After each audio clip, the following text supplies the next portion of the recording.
ये तीनों doctor terror factory के सबसे खूंखार किरदार थे। दावा तो ये भी किया जा रहा है कि इन तीनों ने इस यूनिवर्सिटी के लैब का इस्तेमाल विस्फोटक बनाने में किया। जांच एजेंसी को शक है कि इस लैब में ये लोग विस्फोटक बना रहे थे। लैब के साथ साथ कैंपस में भी सर्च ऑपरेशन चलाया जा रहा है। पुलिस ने डॉक्टर उमर के कमरे की भी तलाशी ली। वहीं यूनिवर्सिटी के कुछ कर्मचारी हिरासत में लिए गए। साथ ही संदिग्ध लोगों से लगातार पूछताछ हो रही है। सबसे बड़ी बात यह है कि जो डॉक्टर उमर था वो इसी कैंपस के अंदर रहता था और अब यहां पर जो लैब है उसकी भी जांच की गई है। एनआईए की टीम भी लगातार यहां पर अंदर मौजूद है।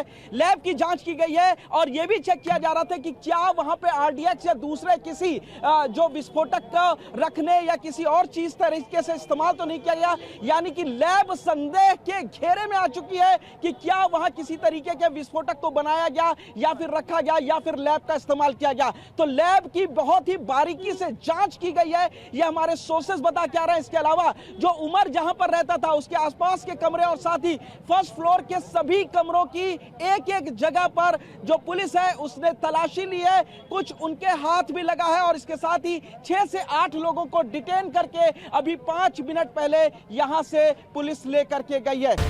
हालांकि यह आशंका है लेकिन इससे इनकार नहीं किया जा सकता, क्योंकि मुजम्मिल शकील हो, शाहीन शाहिद हो या फिर मोहम्मद उमर नबी, इनका संबंध एक ही यूनिवर्सिटी से है, जिससे पता चलता है कि अब आतंकी तकनीकी संसाधनों के इस्तेमाल से किसी बड़ी वारदात को अंजाम देने की फिराक में थे, जिसकी पुष्टि दिल्ली में हुए धमाके से भी होती है।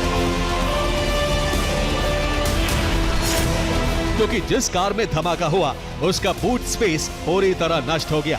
कार के बोनेट के भी परखचे उड़ गए। लेकिन ना तो विस्फोट के बाद जमीन पर गड्ढा हुआ, ना ही विस्फोटक के तौर पर इस्तेमाल होने वाले छर्रे मिले। जबकि धमाका बड़े स्तर पर हुआ था और इससे नुकसान भी अच्छा खासा हुआ है। आखिर ये संभव कैसे हुआ?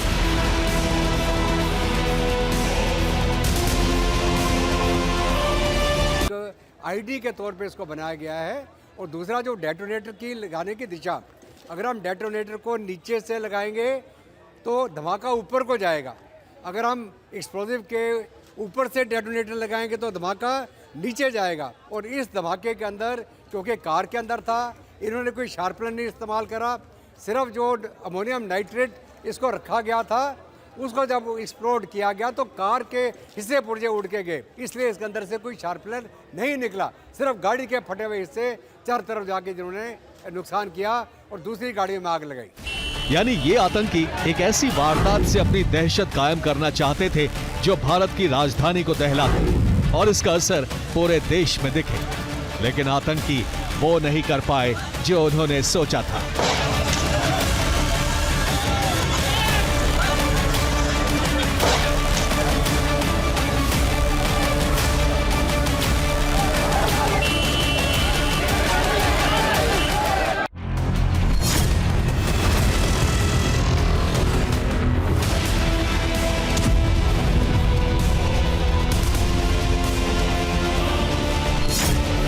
दिल्ली ब्लास्ट की छानबीन जैसे जैसे आगे बढ़ रही है, आतंक का फरीदाबाद मॉड्यूल परत दर परत खुलता जा रहा है, जिसमें लगातार नए नए किरदारों की एंट्री होती जा रही है। सबसे बड़ी बात यह है कि ये टेरर मॉड्यूल टेलीग्राम ग्रुप से जुड़ा था। उसी के जरिए एक दूसरे से संपर्क में रहते थे और बड़े आतंकी हमले की प्लानिंग कर रहे थे। साथ ही ये टेरर मॉड्यूल मसूद अजहर के आतंकी संगठन जैश-ए-मोहम्मद से जुड़ा है।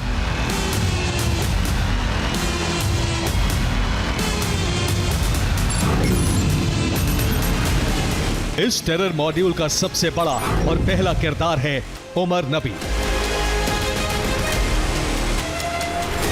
फिदाइन हमलावर, वो आतंकी जो लाल किला मेट्रो स्टेशन के गेट नंबर 1 पर सफेद रंग की I-20 कार लेकर गया और धमाका किया।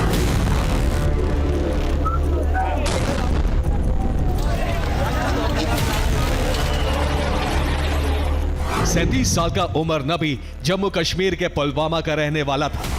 उमर ने श्रीनगर के सरकारी मेडिकल कॉलेज से मेडिसिन में MD का रखा था।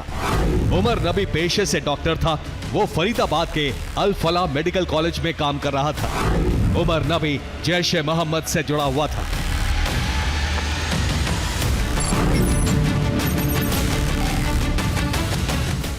आत्मघाती हमले में उमर नबी खत्म हो गया, लेकिन अब उससे और उसके मॉड्यूल से जुड़े आतंकियों की पूरे देश में खोज और धरपकड़ हो रही है। जिस पुलवामा से उमर नबी का संबंध था, वहां से 3 और गिरफ्तारी हुई है। उमर नबी के पिता नबी भट्ट और उसके 2 भाइयों को भी अरेस्ट किया गया है। पुलवामा से ही डॉक्टर सज्जाद अहमद को गिरफ्तार किया गया है। सज्जाद उमर नबी का दोस्त है। दोनों लगातार एक दूसरे के संपर्क में थे।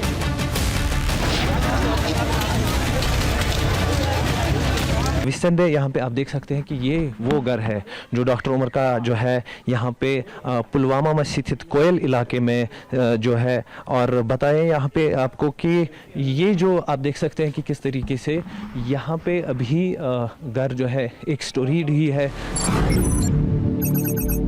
आतंकी डॉक्टर बटालियन का दूसरा किरदार है मुजम्मिल शकील। जिस पुलवामा का उमर नबी रहने वाला था, मुजम्मिल वहीं का रहने वाला है। फिदाइन हमलावर उमर नबी का दोस्त। फरीदाबाद के जिस अल फलाह यूनिवर्सिटी में उमर नबी डॉक्टर था, उसी में मुजम्मिल भी बतौर डॉक्टर काम कर रहा था। फरीदाबाद से पुलिस को जो 3000 किलो विस्फोटक बरामद हुआ है, वो मुजम्मिल के ठिकानों से ही मिला है। जांच में पता चला है कि उमर नबी ने जिस अमोनियम नाइट्रेट, फ्यूल और डेटोनेटर का इस्तेमाल कर कार में धमाका किया, वो उसे मुजम्मिल शकील ने ही मुहैया करवाया था। पूरा चेकिंग किया पहले ही सर। हाँ सर, पूरा चेकिंग। उसने लैपटॉप भी लिया सर, 12 दिन हो गया सर, फोन भी लिया सबको। मुजम्मिल आते थे यहाँ पे? नहीं सर, ऐसा कुछ भी नहीं है। ये हमारे लिए एक शॉकिंग न्यूज़ है इस टाइम। मतलब हमारे माँ बाप ने जिस तरीके से हमें पढ़ाया, इस लेवल तक पहुँचाया, मतलब ये उसको पता है। आतंकियों के मॉड्यूल में तीसरा किरदार है शाहीन शाहिद। शाहीन इसी टेरर नेटवर्क का हिस्सा है और मूल रूप से लखनऊ के लालबाग इलाके की रहने वाली है। और